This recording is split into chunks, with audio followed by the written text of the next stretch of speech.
paruh pertama perkuliahan di semester Gasal 2021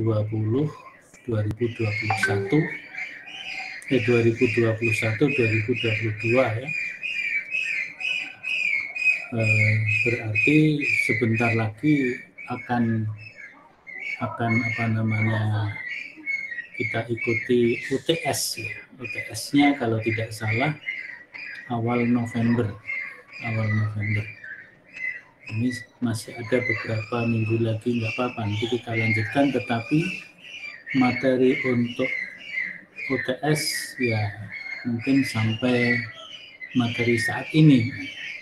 Jadi materi untuk pertemuan yang akan datang adalah untuk pasca UTS. Artinya untuk UAS nantinya. Kita tetap ya, walaupun ya nanti, kecuali nanti sudah ada jadwal yang pasti, saya lupa tanggal berapa itu, tanggal 8 atau tanggal berapa November ya, UTS itu. Jadi kita tetap pertemuan yang akan datang tetap masuk, tetap kita lanjutkan materinya, sehingga nanti mungkin menjelang UAS kita ada waktu jeda. Anda silakan ya, katakanlah kalau kita sudah mencapai 14 pertemuan, kalau tidak perlu ada tambahan, maka kita selesaikan di pertemuan yang ke-14 itu. Sehingga misalnya masih ada waktu untuk memasuki masa UAS, berarti bisa digunakan untuk kegiatan-kegiatan yang lain, terutama untuk membaca kembali perkuliahan-perkuliahan yang sudah diikuti. Itu saya kira, karena ini sudah jam 7.12 menit, saya persilahkan kepada yang bertugas untuk menyampaikan makalah, yaitu tadi ada Nazifa Zahira, ini sudah hadir, kemudian Rani Larasati, kemudian Ayu Nur Hasanah, dan Fadilah Lutfi Istiqomah. Yang lainnya dipersilahkan untuk menulis pertanyaan satu saja per orang, dan segera di-upload di psikologi di rubrik diskusi. Sehingga nanti begitu selesai presentasi bisa langsung masuk ke tanya jawab atau diskusi. Dan nanti juga masih dilanjutkan tanya jawab atau diskusi secara tertulis. Semuanya tetap saya pantau, saya rekam, sehingga nanti mungkin di akhir perkuliahan catatan diskusi Anda bisa kita bukukan dan dibagi ke semua mahasiswa, mungkin dalam bentuk PDF atau apa gitu ya. Artinya kita punya rekaman perkuliahan secara tertulis dan juga secara video. Ada videonya, ini kita rekam juga. Maka supaya lebih bagus, kalau bisa memang bersambung terus, jangan menunggu lama gitu ya. Misalnya selesai presentasi, kemudian nanti dibaca 5 pertanyaan itu. Pertanyaan pertama masuk, dibaca, pemakalah langsung merespon, ya, tidak nunggu-nunggu. Ya, pokoknya mulai saja merespon itu, menjawab itu. Nanti misalnya salah satu ya, misalnya Ayu Nur Hasanah dulu memulai menjawab, nanti Nazifa Zahira siap melengkapi jawabannya. Begitu juga Rani, begitu juga Fadilah. Ya. Jadi seperti itu. Kalau apa namanya, ini segera dijawab, nanti di sebentar Pak masih didiskusikan, enggak usah begitu ya. Jadi langsung difikirkan oleh masing-masing, enggak usah diskusi, langsung saling melengkapi begitu saja. Baik, silakan Ayu Nur Hasana, Rani, Fadilah, dan Nazifah.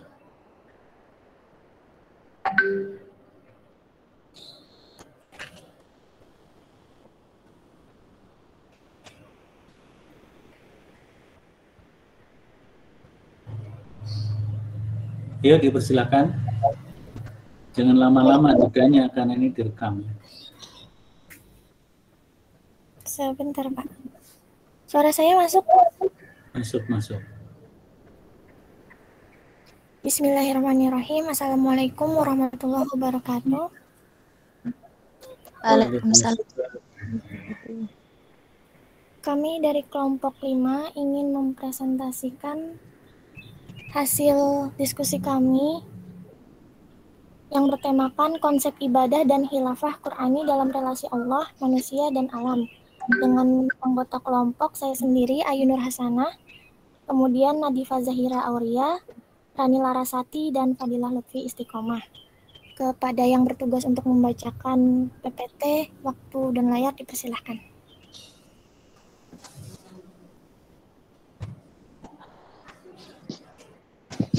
Jadi yang pertama yaitu tentang pengertian ibadah. Secara etimologis, kata ibadah merupakan bentuk masdar dari kata abadah. Arti dari kata tersebut mempunyai dua makna pokok yang tampak bertentangan atau bertolak belakang. Pertama yaitu mengandung pengertian inwazul, yakni kelemahan dan kerendahan. Kemudian kedua mengandung pengertian syiddat wa gilas, yakni kekerasan dan kekasaran. Sedangkan menurut Prof. Quraish Shihab, ibadah secara istilah adalah suatu bentuk ketundukan dan ketaatan yang mencapai puncaknya sebagai dampak dari rasa pengaguman yang bersemai dalam lubuk hati seorang terhadap siapa yang kepadanya ia tunduk. Rasa itu lahir akibat adanya keyakinan dalam diri yang beribadah bahwa objek yang kepadanya ditujukan ibadah itu memiliki kekuasaan yang tidak dapat terjangkau hakikatnya. Kemudian yaitu fungsi dan tujuan ibadah. Fungsi ibadah terkait dengan fungsi dan kedudukan manusia sebagai Abdullah, yaitu hamba Allah. Ada 4 macam hamba Allah. Antara lain, hamba karena hukum, yakni budak-budak. Kemudian hamba karena penciptaan, yaitu manusia dan seluruh makhluk ciptaan Tuhan. Kemudian hamba karena pengabdian kepada Allah, yakni orang-orang beriman yang menunaikan hukum Tuhan dengan ikhlas. Dan yang keempat, hamba karena memburu dunia dan kesenangannya. Dari keterangan tersebut dapat disimpulkan bahwa fungsi ibadah mengandung makna bahwa keberadaan manusia di muka bumi ini hanyalah semata-mata untuk menjalankan ibadah kepada Allah. Oleh karena itu, manusia yang tidak beribadah kepadanya berada di luar fungsinya. Padahal secara tegas Al-Quran menyatakan bahwa manusia juga jin diciptakan adalah semata-mata agar mereka beribadah kepada Allah.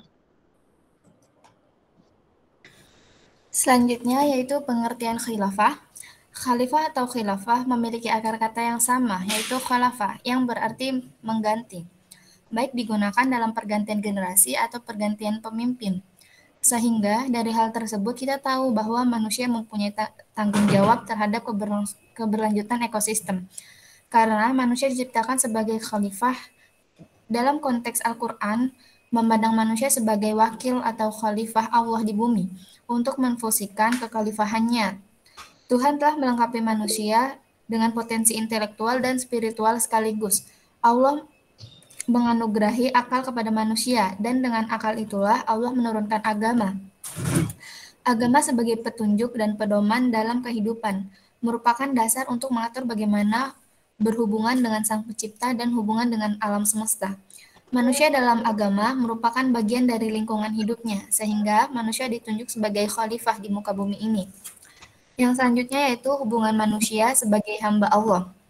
Di dalam Al-Quran, manusia dipandang sebagai berikut. Yang pertama, Tuhan memilih manusia sebagai wakilnya, khalifah di bumi, yang berarti bahwa Dia memberi manusia kekuatan untuk menguasai bumi, tetapi dengan syarat bahwa mereka tetap taat kepada Tuhan, menjadi hamba Tuhan. Yang kedua, sebagai hamba dan khalifahnya, manusia menjadi pasif, tunduk pada kehendak Tuhan di satu sisi, dan aktif sebagai agen Tuhan, serta melakukan kehendak Tuhan di dunia di sisi lain. Adapun konsekuensi konsep hamba dan wakil Tuhan adalah bahwa derajat laki-laki dan perempuan bukan terletak pada diri mereka sendiri, tetapi dilihat dari segi kepasrahan dan kepatuhan mereka kepada Tuhan. Derajat manusia dinilai dari segi derajat pengabdian terhadap Tuhan. Kekuasaan yang diberikan kepada manusia untuk dapat mengetahui dan menguasai alam adalah sah dengan syarat mereka mengenali sifat teomorfis mereka dan konsisten dalam kepatuhan dan kepasrahan kepada Tuhan.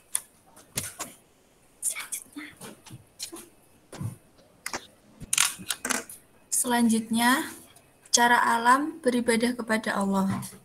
Seluruh alam semesta, baik makhluk hidup maupun benda mati, mereka sudah bertasbih serta beribadah kepada Allah. Seperti dalam firman-Nya, Quran Surat An-Nur ayat 41. Tidaklah kamu tahu bahwasanya Allah kepadanya bertasbih apa yang di langit dan di bumi, dan juga burung dengan mengembangkan sayapnya. Masing-masing telah mengetahui cara ibadah dan tasbihnya. Dan Allah Maha mengetahui apa yang mereka kerjakan.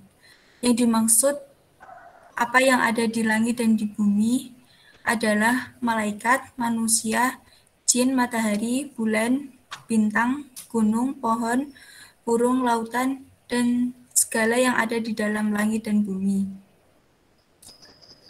Pokoknya segala sesuatu yang menjadi makhluk Allah sampai pun benda-benda mati. Jika alam semesta baik makhluk hidup maupun benda mati bertasbih mensucikan Allah, maka sudah seharusnya kita sebagai manusia yang diberikan akal dan pikiran oleh Allah lebih banyak bertasbih kepada Allah dan beribadah kepadanya. Kemudian peranan manusia sebagai khalifah. Yang pertama, tugas manusia sebagai khalifah adalah untuk menjaga dan bertanggung jawab atas dirinya, sesama manusia dan alam yang menjadi sumber penghidupan. Karena sudah menjadi kewajiban bagi manusia yang merupakan khalifah di bumi memiliki dua bentuk sunatullah yang harus dilakukan, yaitu baik kewajibannya sebagai manusia dengan Tuhannya, antara sesama manusia sendiri, dan antara manusia dengan ekosistemnya. Kewajiban tersebut harus dilaksanakan karena merupakan amanah dari Allah, Sang Pencipta. Tanggung jawab manusia terhadap moral agama sebagai khalifah di bumi yaitu mengelola sebaik-baiknya alam semesta dan kehidupan sosial di dalamnya. Yang kedua, tugas khalifah dalam Al-Quran biasa disebut dengan imaratul ard atau memakmurkan bumi, dan ibadatullah, beribadah kepada Allah. Allah menciptakan manusia dari bumi ini dan menugaskan manusia untuk melakukan imarah di muka bumi dengan mengelola dan memeliharanya.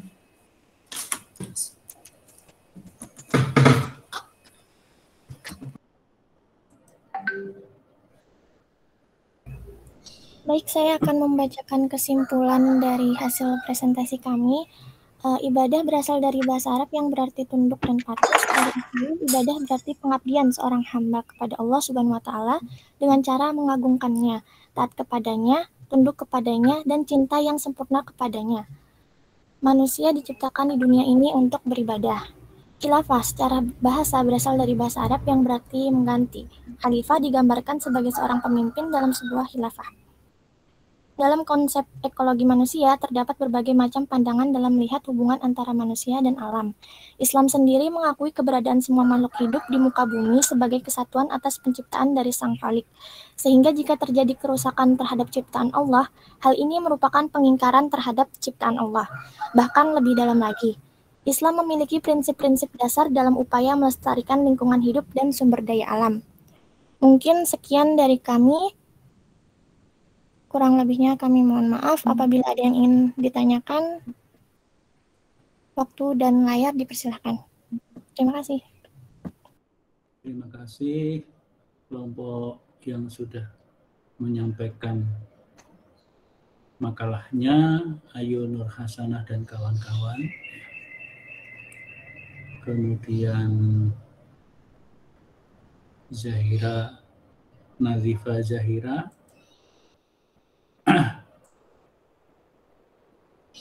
Fadilah, dan Rani.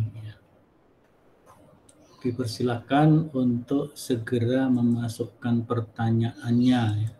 Kita lihat apakah pertanyaannya sudah masuk. Ini tentang konsep ibadah dan khilafah.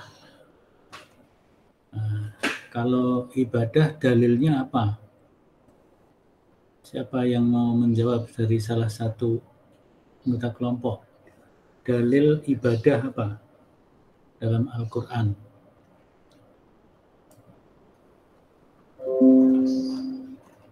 Siapa? Ayu, Fadilah, Nazifa, Rani. Dalil ibadahnya ayat berapa, surat apa, bunyinya bagaimana? Saya Ustadz. Ya, silakan.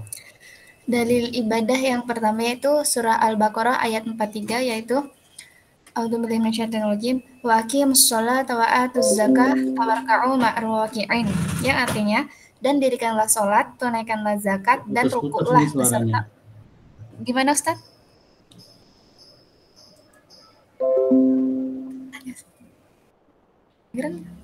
Suara saya kedengeran nggak Ustaz? Kedengeran tapi tadi putus. Oh ya, saya ulangi ya. Ulang. Dalil Al-Quran yang pertama yaitu surah Al-Baqarah ayat 43 yang berbunyi wa aqimus sholata wa atuz zakata tawarka'u ma'ar raki'in, yang artinya dan dirikanlah sholat, tunaikan zakat, dan rukuklah beserta orang-orang yang ruku. Dah itu Ustaz. Kalau yang kata kuncinya kata ibadah, itu kan kata kuncinya tidak ibadah tapi rukuk, roka'ah, warka'u, roka'ah. Sekarang yang kata kuncinya ibadah. Ada Ustaz? Enggak, ini kelompok dulu. Dari kelompoknya dulu. Yang kata kuncinya ibadah.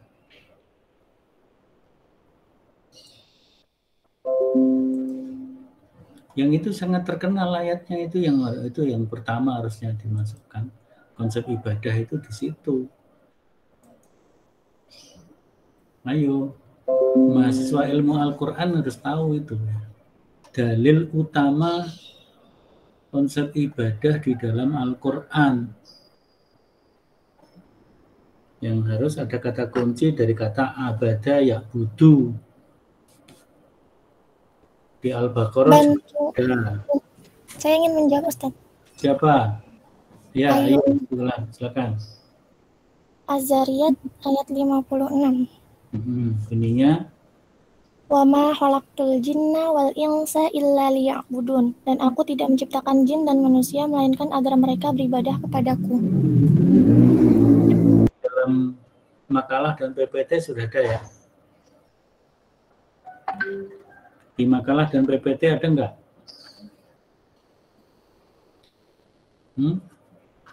Karena saya tadi enggak mendengar bacaan ayat itu. Di PPT, di makalah ada enggak ayat itu? Ayo, Rani. Di PPT ada enggak ayat itu? Kalau belum ada berarti harus ada itu, karena yang paling pokok di situ ya. Oh iya Ustaz, belum ada sepertinya. Nah, konsep ibadah harus menggunakan itu. Sekarang kalau yang konsep khilafah, ayatnya ayat berapa, surat apa, bunyinya bagaimana? Siapa? Ayu, Rani, Fadilah, Nazifa, siapa yang mau jawab? Dalilnya. Dalil khilafah.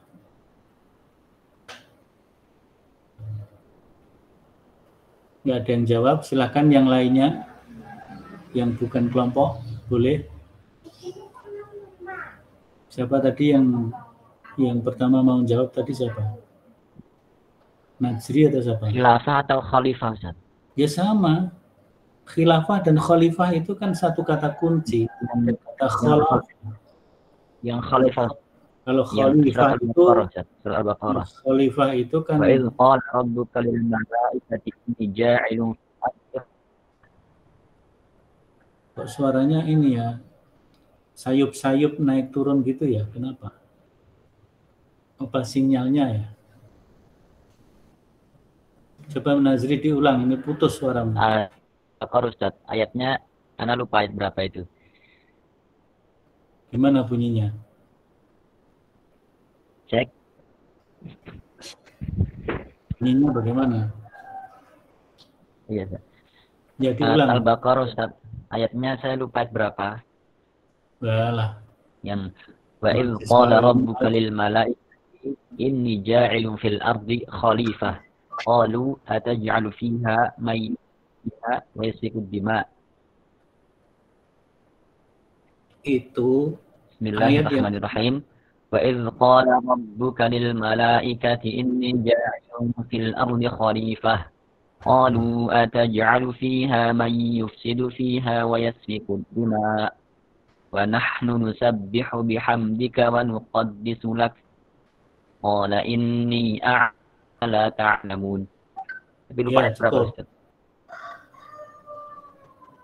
Mahasiswa ilmu Al-Quran dan tafsir nggak boleh lupa. Suara saya masih.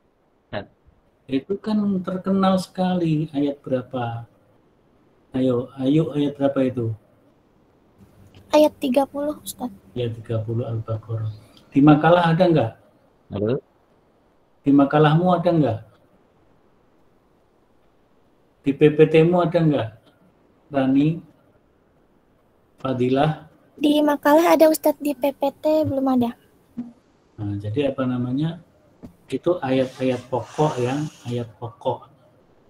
Wa ma khalaqtul jinna wal insa, itu juga ayat pokok. Kemudian inni ja'ilun fil ardi khalifah juga ayat pokok. Tentu di luar itu masih banyak ayat-ayat yang lain berkaitan dengan ibadah dan khalifah atau khilafah. Misalnya Al-Baqarah ayat 21. Itu bunyinya ya ayyuhan nasu'budu. Ada kata u'budu, abada ya'budu. Itu cermati begitu ya. Jadi kalau ibadah berarti dari kata abada ya'budu. Nah, abada itu fi'il madhi, ya'budu fi'il mudhari'. Masdarnya ibadah, abdan. Kalau fa'ilnya berarti isim fa'ilnya abidun. Itu harus ngerti ya. Ilmu Al-Quran dan tafsir belajar itu sorofnya ya. Sorofnya dipelajari. Sorful Qurannya dihidupkan terus. Jadi kalau mengkaji Quranic worldview, sorful Qurannya ingat, nahwul Qurannya ingat lagi. Kalau belajar qawaidul tafsir, nah itu apalagi qawaid tafsir. Nahwul Qurannya harus diingat-ingat lagi, dihidupkan dalam pikiran. Sorful Qurannya, bahkan balaghatul Qurannya sekalian itu. Nah itu kalau selalu diasosiasikan seperti itu, dihidupkan. Kalau mempelajari mata kuliah ini berarti harus menghidupkan kembali memori tarjamatul Qur'annya, apalagi kemudian sorful Qur'an, kemudian nahwul Qur'an, kemudian balaghatul Qur'an, itu tidak boleh dilupakan itu. Jadi bahasa Arabnya IKT itu ya di situ. Tarjamatul Quran, Sorful Quran, Nahwul Quran, dan Balaghatul Quran. Apalagi ini mempelajari Maqasidul Quran atau Quranic Worldview, berarti ya harus mendalami itu lagi. Baik, sekarang kita lanjutkan. Apakah sudah masuk pertanyaannya? Kita lihat.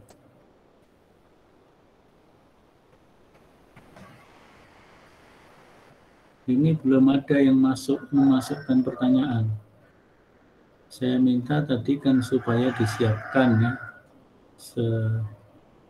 Di saat pemakalah menyampaikan makalahnya ya. Ini belum memasukkan pertanyaan. Ya segera dimasukkan ya. Segera dikirim pertanyaannya. Ini sudah saya refresh berkali-kali belum masuk. Rahmat mana ini Rahmat?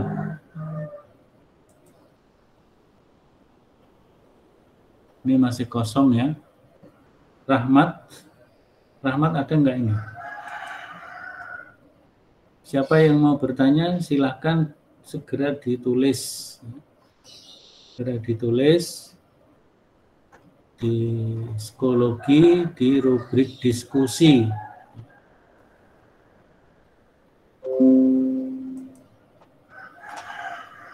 Kita refresh lagi.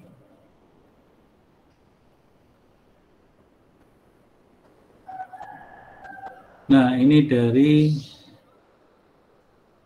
Izul Haq. Silakan Izul Haq disampaikan pertanyaannya. Izul Haq punya suara enggak? Jangan seperti kemarin enggak punya suara ya. Pakai mikrofonnya siapa?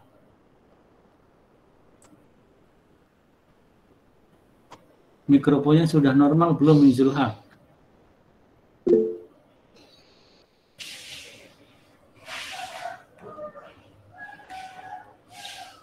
Nah, nampaknya Izul Haq mikrofonnya berhari-hari masih bermasalah itu. Ya, silakan dibaca oleh pemakalahnya, enggak apa-apa. Pemakalahnya membacakan pertanyaannya. Silakan Ayu atau Fadila atau Rani atau Nadifa Zahira membacakan pertanyaan dari Izul Haq yang sudah ada di psikologi itu. Silakan dibacakan dan langsung dijawab. Ya, pertanyaan dari Izul Haq yaitu, apakah konsep khilafah dalam worldview Quran itu selalu harus mendirikan daulah Islamiyah? Mana jawabannya? Siapa yang mau jawab? Langsung yang membacakan jawab juga boleh, nanti dilengkapi yang lainnya.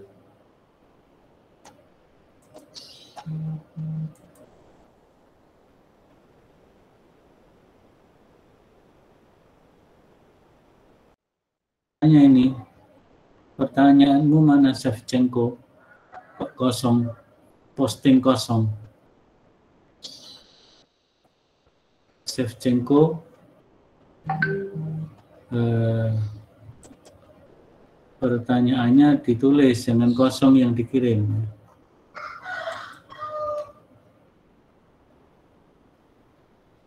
Ya, pertanyaan Izul Haq tadi, apakah konsep khilafah dalam worldview Quran harus selalu dengan mendirikan daulah Islamiyah? Gimana jawabnya?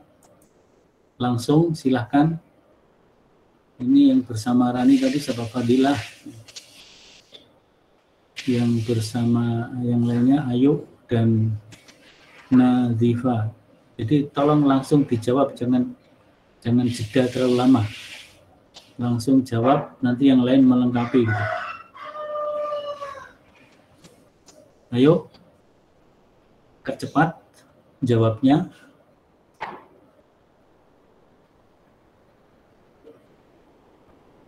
Mana nih suaranya? Mikrofonnya dihidupkan ya. Mikrofonnya dihidupkan para pemakalah. Mikrofon dihidupkan.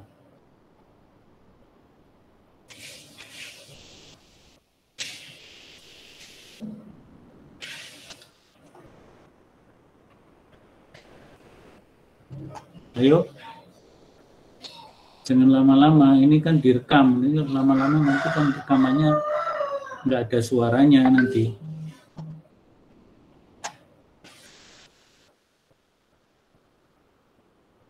Baik, kalau gitu yang lainnya, ada yang mau memberikan sumbangan pemikiran, dipersilahkan. Pertanyaannya Izul Haq tadi, silakan Usama Cengko memberikan jawaban. Kenapa makalah nggak bisa menjawab? Silakan Syekh Cengko.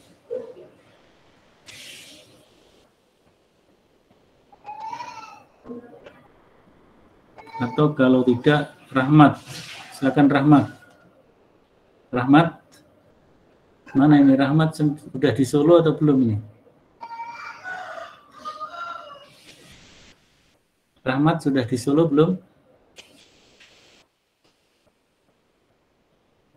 Ya Ustaz, gimana Ustaz? Pertanyaannya Izul Haq tadi tolong dijawab. Ya Ustaz. Sudah dibaca belum? Udah didengar belum pertanyaannya? Tentang pendirian Daulah Islamiyah Ustaz? Enggak. Apakah khilafah menurut Al-Quran harus mendirikan Daulah Islamiyah? Jangan dipotong daulah saja. Gimana? Jawabnya gimana menurutmu? Bentar Ustaz, saya cari buku yang kemarin sempat saya baca Ustaz. Nah ini, kalau gitu kembali ke pemakalah. Ayo Mbak Rani dan Fadilah. Saya Ustadz. Ya silakan. Ini menurut saya aja Ustadz. Tadi kan pertanyaannya apakah konsep khilafah dalam wafil Quran itu selalu harus mendirikan daulah Islamiyah atau tidak? Menurut saya tidak, karena khilafah sendiri dalam Al-Quran yaitu disebut imaratul ad, yaitu memakmurkan bumi dan ibadatullah, beribadah kepada Allah. Sedangkan daulah Islamiyah sendiri yaitu gerakan radikal yang mengatasnamakan Islam, tetapi mereka tidak mengedepankan watak Islam yang rahmatan lil alamin. Itu aja Ustadz. Baik, jadi separuh jawabannya benar. Separuh jawabanmu benar. Tapi jawaban yang separuhnya tadi salah. Daulah Islamiyah itu bukan gerakan radikal. Daulah Islamiyah itu mendirikan negara Islam itu kan bukan radikal. Jadi kalau di suatu tempat kekhalifahan itu dalam konteks politik kenegaraan bisa dibentuk dalam bentuk daulah. Daulah itu kan negara.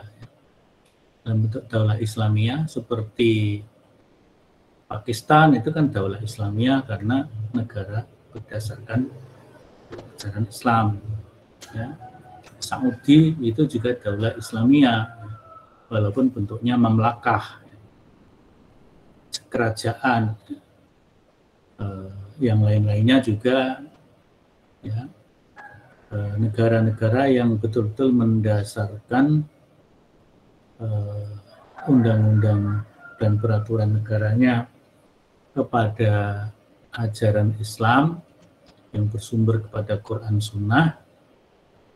Ya mungkin mazhabnya beda-beda satu sama lain, itu berarti dia membentuk namanya daulah Islamiyah.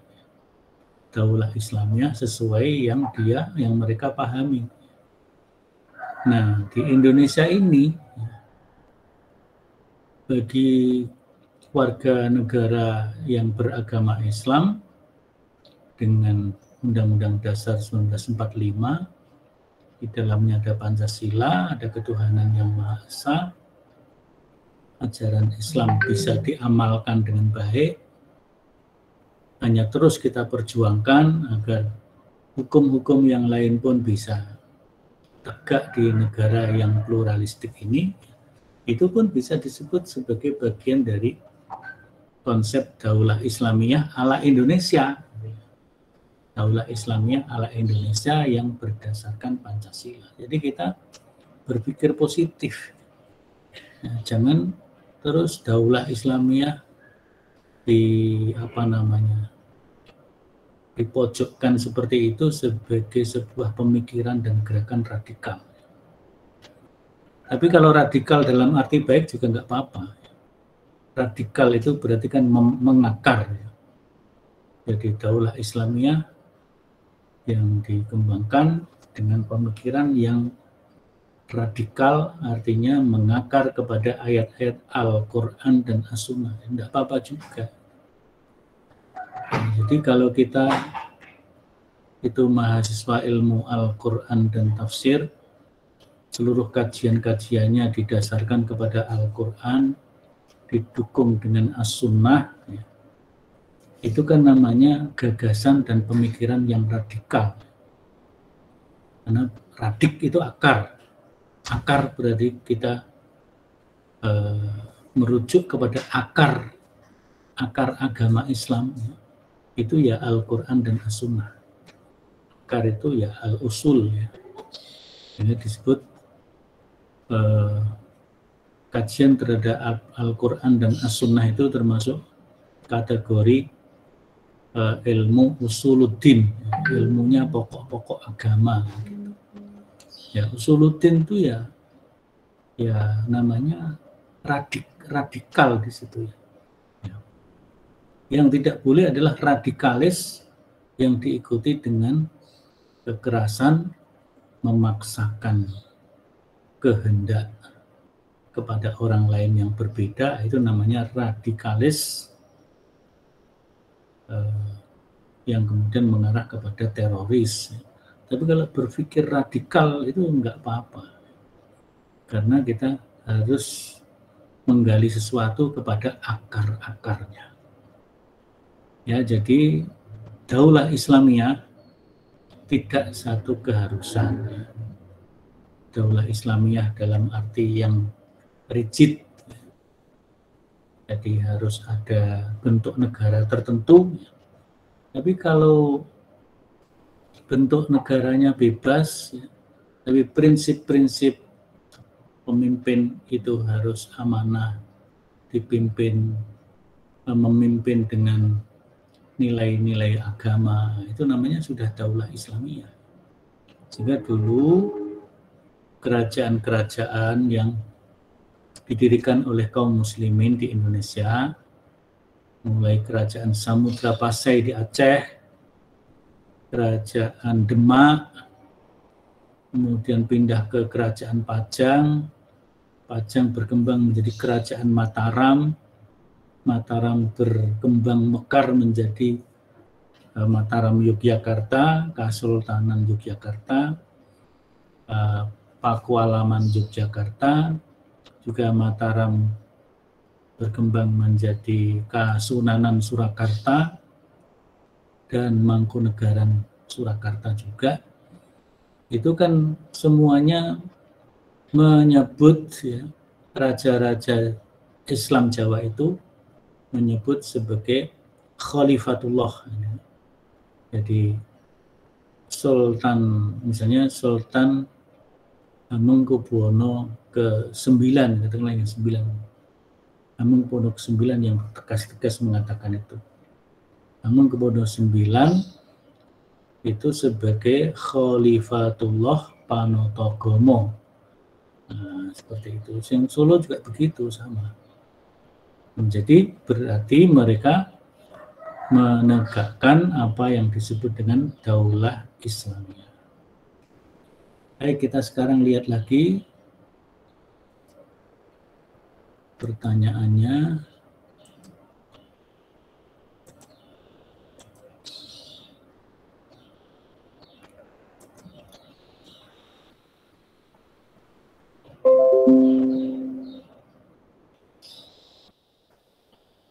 Pertanyaan yang ini punyanya Shevchenko, mana pertanyaannya? Shevchenko Ziaul Haq. Pertanyaanmu mana? Kok nggak ada tulisannya?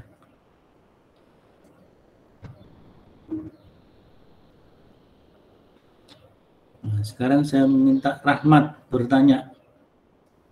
Tadi nggak menjawab, sekarang bertanya. Dan nanti ditulis pertanyaannya. Rahmat. Silakan Rahmat.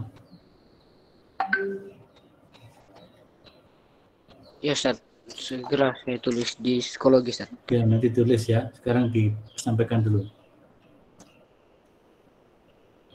Oh, disampaikan dulu Ustaz? Ya, sampaikan dulu aja. Ya, ya.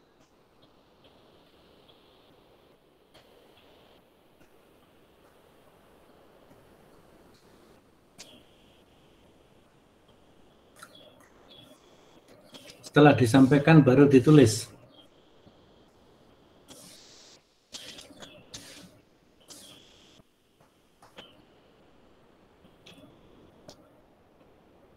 Saya Ustaz, Ya, izin bertanya, bagaimana Al-Quran itu menceritakan tentang manusia dan ekologi? Karena kita lihat bahwasanya di dalam Al-Quran itu kan ada ayat Zaharul fasada fil barri wal bahri bima kasabat aydin nas. Kerusakan di laut dan darat itu terjadi karena terjadi karena perbuatan tangan manusia. Nah, itu bagaimana korelasinya dengan manusia itu merawat bumi? Apakah manusia memang sudah betul-betul diciptakan untuk merusak bumi itu sendiri? Kira-kira seperti itu. Ya, Mbak Rani sudah dipahami pertanyaannya. Rani, Ayu, Nazifa, dan Fadilah, apakah sudah dipahami pertanyaannya Rahmat tadi? Tolong dijawab.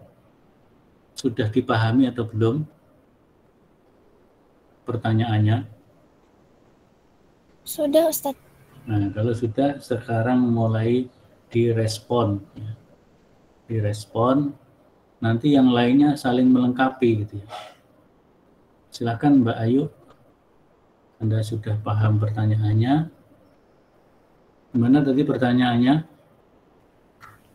Mungkin pada intinya apakah manusia itu sebenarnya diciptakan untuk merusak bumi gitu ya, Mas Rahmat? Ya, gimana? Gimana menurutnya, menurut Ayu?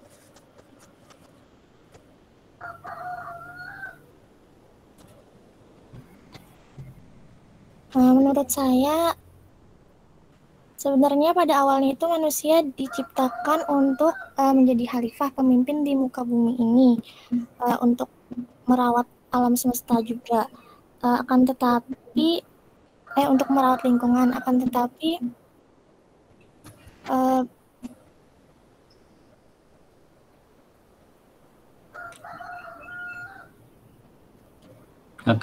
bagaimana?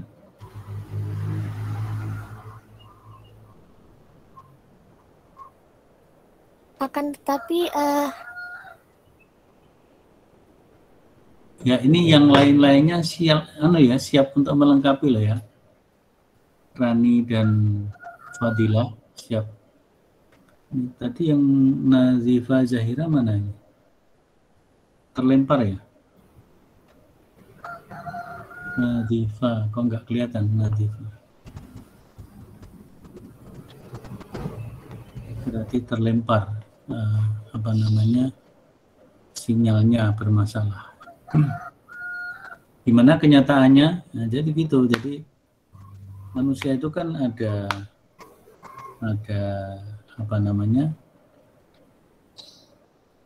idealnya dan ada realitasnya kan gitu kan. Idealnya ayat Al-Quran menunjukkan bahwa manusia diciptakan oleh Allah untuk menjadi khalifah. Tadi khalifah tadi maknanya apa? Bagus tadi oleh pemakalah sudah disebutkan, dijelaskan. Khalifah tadi maknanya apa? Imaratul apa? Apa yang dimaksud dengan imaratul ardi itu apa maksudnya?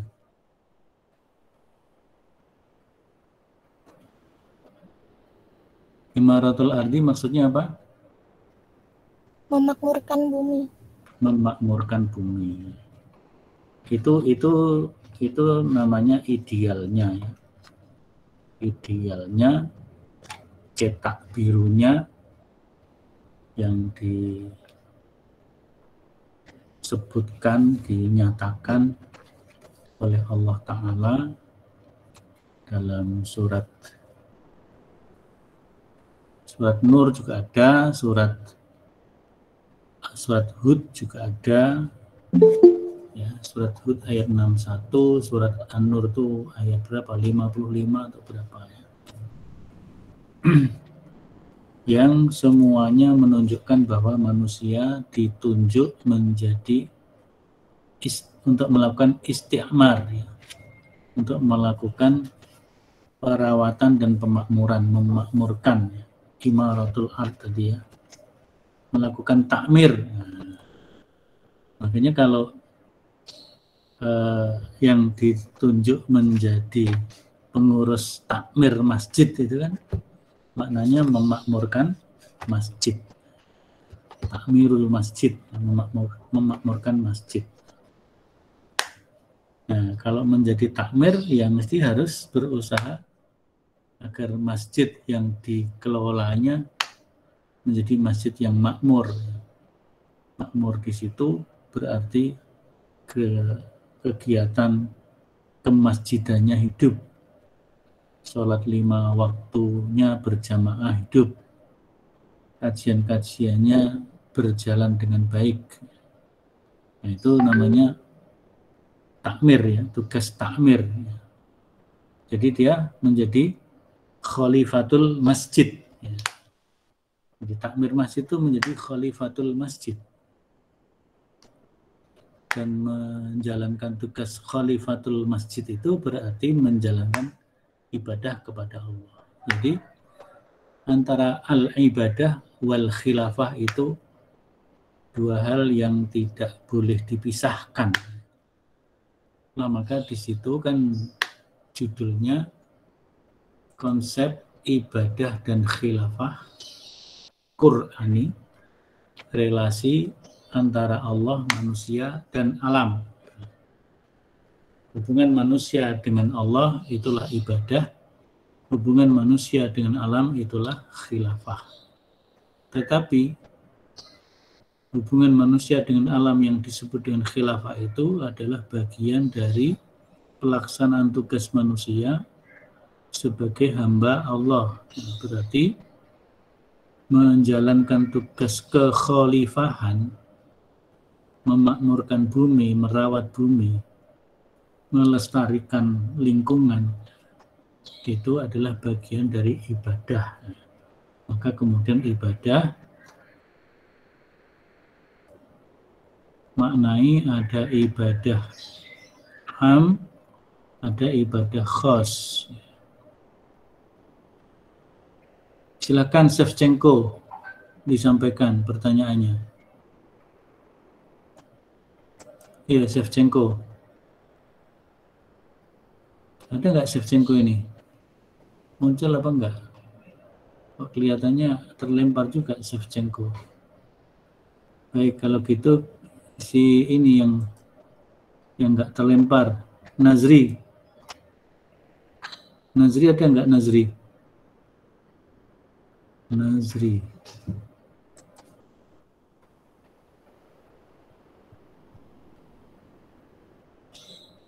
Ini pada terlempar, kenapa ini? Oh, Nazri juga nggak ada. Sudah ngisi pertanyaan tapi orangnya tidak ada. Baik, silakan kepada pemakalah untuk memilih pertanyaan lagi. Yang belum dipilih itu punyanya Shevchenko Ziaul Haq dan Nazri Nasir. Silakan mau dipilih yang mana? Mbak Ayu atau Rani?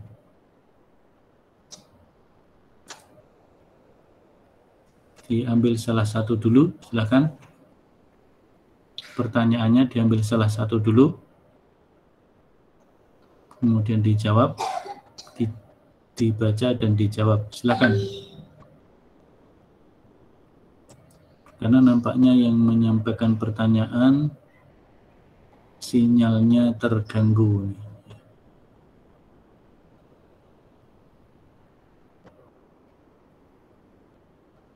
Ini suara saya didengar apa enggak?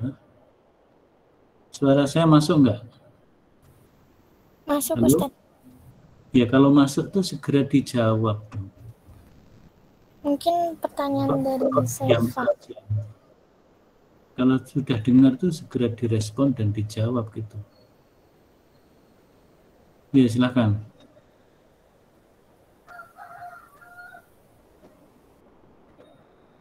Loh, malah diam lagi tuh. Halo, suara saya didengar apa enggak?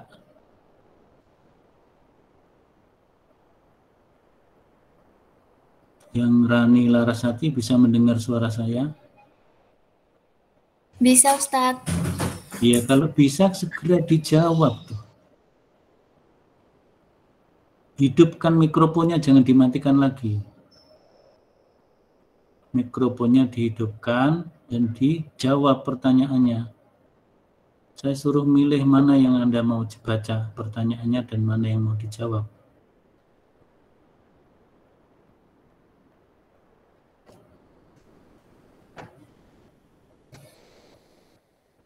Baik, kalau gitu kita tutup perkuliahan kita. Silakan diskusi dilanjutkan secara tertulis. Saya pantau. Saya nggak tahu kenapa ini